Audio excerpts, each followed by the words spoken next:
Welcome to Uncluttered and Unfiltered, the podcast urging you to let it go and don't look back. With nationally acclaimed professional organizer Christine Stone and self-proclaimed hot damn mess radio and TV personality Eden Kendall. Welcome everybody to Uncluttered and Unfiltered. I'm Eden Kendall, and Christine Stone, professional organizer of Neatly Designed, is here.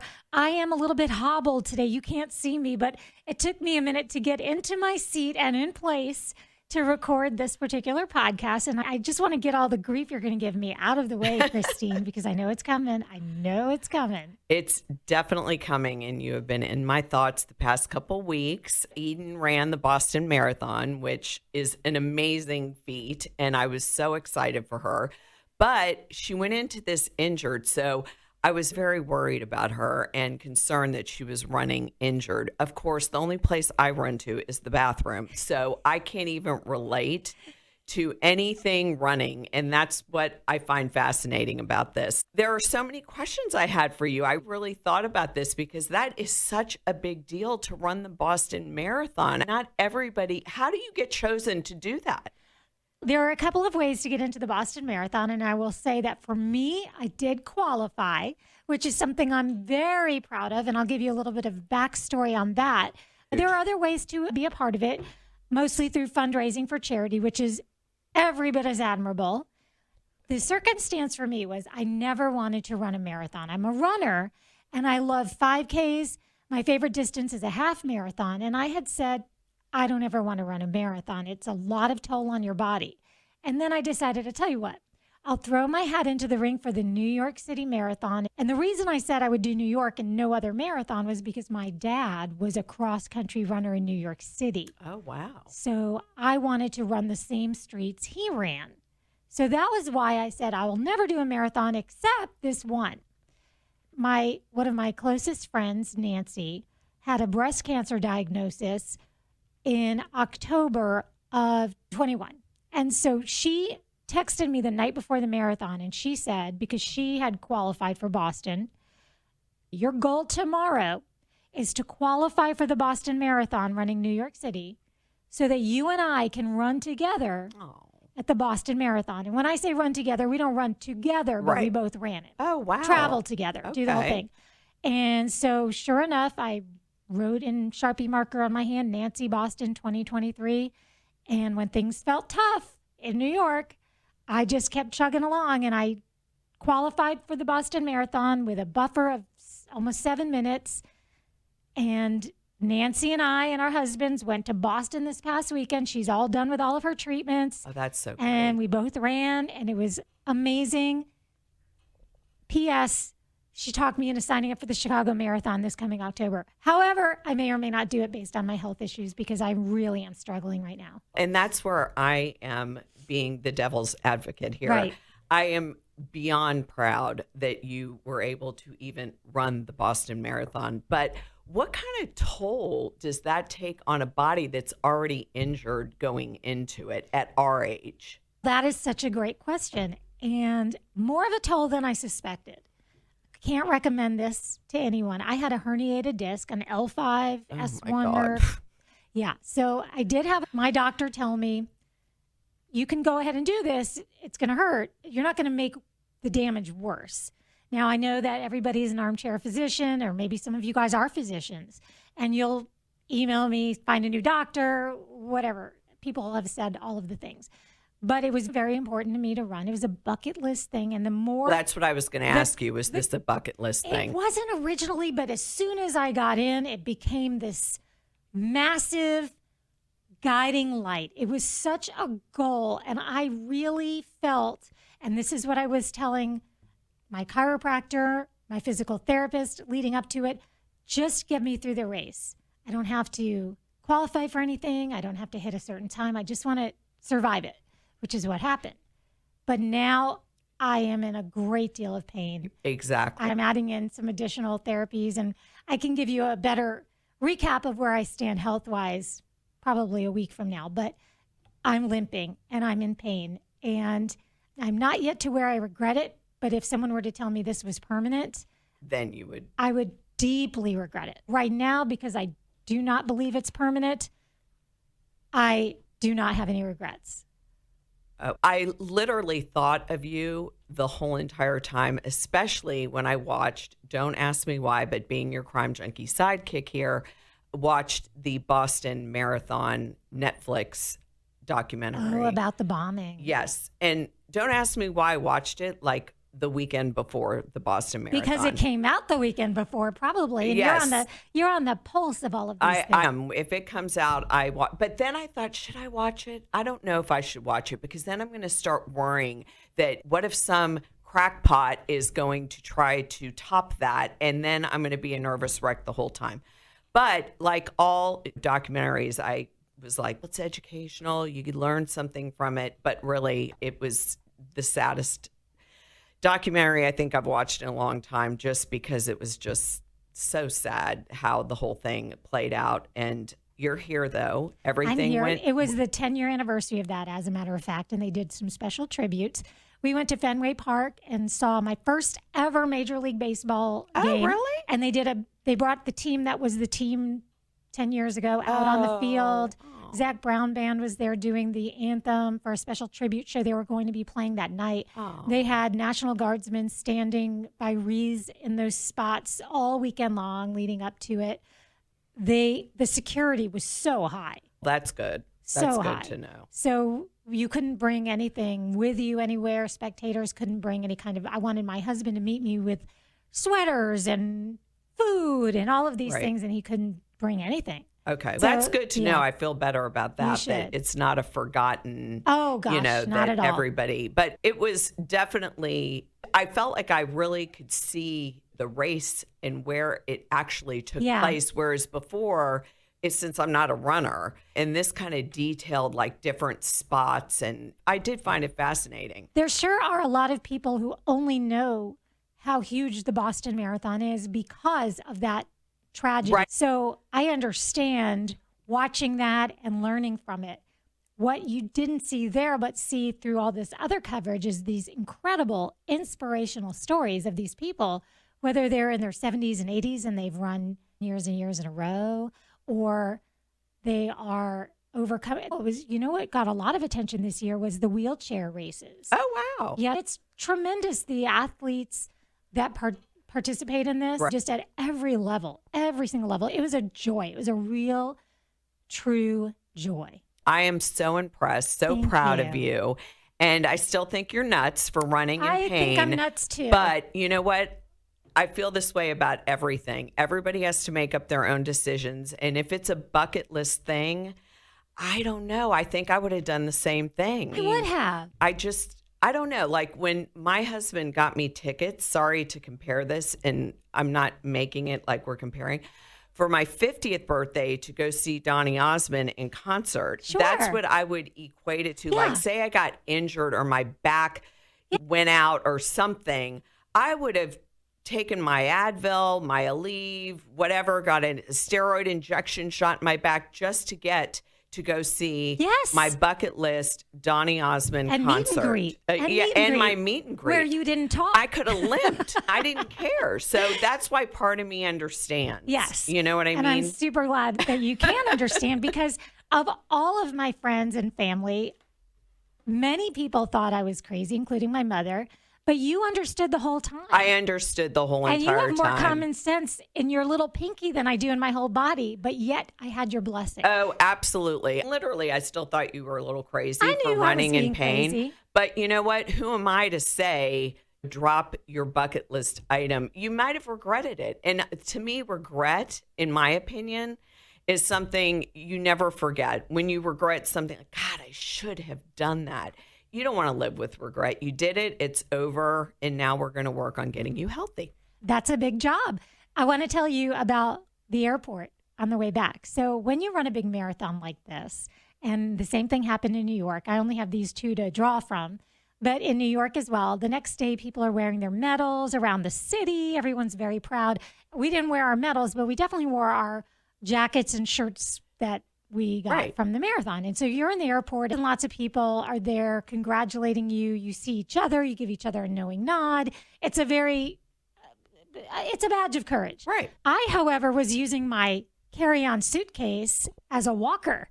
So Oh, I'm using it literally like it may as well have had tennis balls on the bottom, one of those Oh, lady my walkers. gosh. And I'm using it to lean on. And I'm sure people are seeing my shirt and seeing me leaning on this thing thinking, that's why I'll never run a marathon. Then we get to the gate and they make the announcement, we're sorry, we're going to have to check any carry-on all the way through to Jacksonville. So bring it on up here. And my husband looked at me, he said, I'll be your walker. Oh. I was like, you're so sweet. Oh. Yeah, but I was a mess and still am today. But boy, that next day I was having a tough time. So we know the physical toll, but Right. now let's talk about the emotional toll. When you work yourself up into something really big and then it's over, did you have that afterwards of, I worked so hard on this and now it's over? Like a wedding, you work a whole year on wedding plans and wedding events, and then in one day it's over and you're like, did I enjoy it enough? Was I present enough? Did you know what I mean? Did it meet my expectations? Did you have all those emotional things? I did. And I'm glad you asked that question because I have a sense of, I don't want to use the word depression. I don't like to throw that word around lightly. There is a subdued, and I'm not sure how much of it is because I'm injured. Right. So I can't even get back into the gym. My husband has been threatening me. All I do now is go to saunas and chiropractors, and I can't do anything right now. And I'm not sure if it's that or just that it's over that's making me depressed. I tend to think it's a good combination of both. I just saw purely coincidentally, a study that came out on Monday that said people are happier when they have a goal. Oh, I think And so. you can certainly understand why. I also read today that when you are over 50, you are less likely to engage in goal setting. Now, I don't know if that's everyone surrounding you, and I think that we have built this community or have become one with this community that is a lot of very forward-thinking women who are very dynamic and have been setting goals. But there is a feeling that women get that they said the age where this happens the most it happens is at the age of 54. At the age of 54, they start to think, I don't set goals anymore. That's for younger people, or the follow through, or I'm too busy. Or is it just when you hit a certain age, you're like, I'll do what I want to do when I want to do it. You know what I mean? It could be a little bit of that I as mean, well. I feel that it's more that than anything. Like when you're younger, it's okay, every New Year's Eve, everyone has to do something and then they fail at it and then they feel bad about it. So I think when you get to a certain age, like middle 50s, you're like, I'll just do it when I feel like doing it. I'll work to that point at my own pace. I don't need to set it to any. When you're younger, you're more competitive and you set it to everybody else's, what you think everybody thinks you should be doing or when you should meet the end of that goal. That's just my opinion. That's another one of our differences. I'm very goal oriented. And I'm I like so not. And you're not. And that's fine. We did ask our ladies only group, our Uncluttered and Unfiltered ladies only group on Facebook, when was the last time you set a goal and how's it going? Have you had any recent goals? And I'll tell you a couple of great responses. We had Marion, who lives in Maine. She has been a loyal listener from day one. She says she's working on a 10-mile race on May 6th.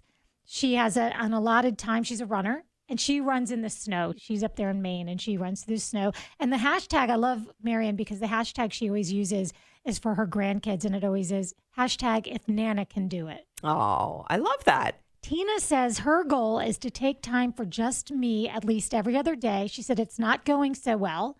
She said a lot is going on in the family and she's always trying to help everyone else. But that is an important goal for all of us, to make sure that you're giving yourself some time and some space. And to me, a goal is day to day. So when I'm working with clients, getting them organized, the goal is just, okay, we're starting in the morning. Our goal is to have one area finished by the end of the day. I think when you set yourself up for long-term goals, sometimes it doesn't happen. And then instead of just saying, oh, whatever, it didn't happen, you beat yourself up over it. And I don't know. I think at my age, I'm more like her in the fact that take one day at a time and set some time aside for yourself.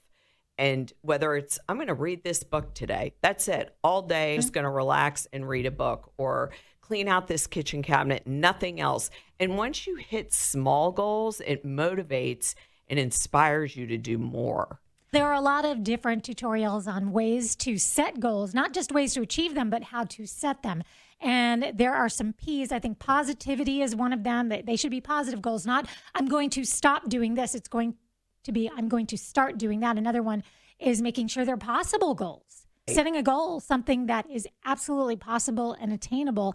And again, you do want to section things off too into chunks that are reasonable and the time makes sense. Julie commented, she said she just started her goal yesterday, getting off her ever flattening, widening arse. These are her words, and jumping on the pickleball bandwagon. She said she started by taking a lesson. So that's a great example of you've got a goal. Okay, so how are we going to approach this? Your goal is to start playing pickleball. How about your goal is to complete one lesson? Right, exactly. Taking small steps to complete a goal, like short days instead of months or years. Because really, how much time do we have years wise? You could be here in 20 years, you could not be here in 10 years. So you got to set reasonable goals that you can attain, because then it just makes you want to set another one and move on. And age is just a number, in my opinion, when it comes to. Now, I'm not going to run the Boston Marathon, clearly, but I think that anybody with some determination, if they decide they want to do something, I think can do it. I've seen 80-year-old bodybuilders. The age it's all really in your mind. And I feel that it's not an age thing, it's a mind thing. It's fun to read stories about these people that are elite athletes in their 80s, but it's, to me, equally as much fun to see people out on the pickleball court in my neighborhood having a blast. I can hear them laughing down the street, and they're just having a really good time. And one day that might have been a goal. I want to get outside. I want to do more. I want to spend more time outdoors. Or just taking a walk. Just want to start walking for 10 minutes a day, not an hour a day, because sometimes that's not attainable, whether it's time-wise, you work, or you have other things going on, but 15 minutes, in the morning or 15 in the afternoon. You're a high goal setter, I can tell. 15 minutes walking would do you no good. But right now, I would be so happy to walk for 15 minutes. Right, that's what I mean. So I think everybody's thresholds are so different, and that's okay. Everybody has different likes, dislikes, what they enjoy doing in their spare time, what they would never want to do. And it's, like I said, start small, but start somewhere. I want to bring up one more subject because it does relate to running a marathon and so many other things. It's about being uncomfortable. Ice baths. Tell me where you stand on plunging into a barrel of ice cold water with the ice cubes floating in it. I am not opposed to that, believe it or not. Okay. No, I just wouldn't want to get my hair wet. But I did with the ice bucket challenge, though, believe it or not. I believe that. I believe that. You're always game. I'm always game. But I would definitely do that if I really thought there was some scientific proof behind that it really could work for muscle injuries or whatever they say it works for. Would I love it? No, but I would do it if I thought I was at that point where I needed. I think when you're in pain, and this is just me, you'll try anything and everything to relieve the pain. I don't care what it is. It could be some quacky new age internet TikTok challenge thing. If it says you're going to get better, the only problem I have with that is sometimes it can make it worse. You know what I mean? And then you're like, oh my God, I feel worse. I don't feel better.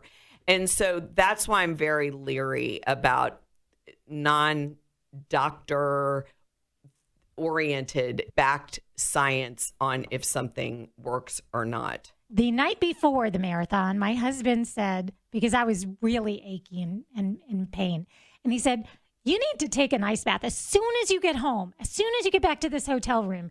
We are going down and getting ice, and we are filling this tub, and you are getting in this ice bath. I'm going to talk you through it. And he did this whole thing where he talked me through, and he's, you've got to breathe. It was like Lamaze. It was like childbirth. And afterwards, I felt great, and I swore to him I would do them more regularly. And I've done cryotherapy, which is you go in the place, but that has even less science behind it. See, I think that was a little a bit of a fad thing. That's my point. Yeah. Whereas you have these football players Who do that ice dunk it baths. right after. So Yeah. anyway, I made him this promise that I would do it more. And that was one of my goals moving forward. He has not been able to successfully get me back in. I've done That ice ice bath bath. for my feet.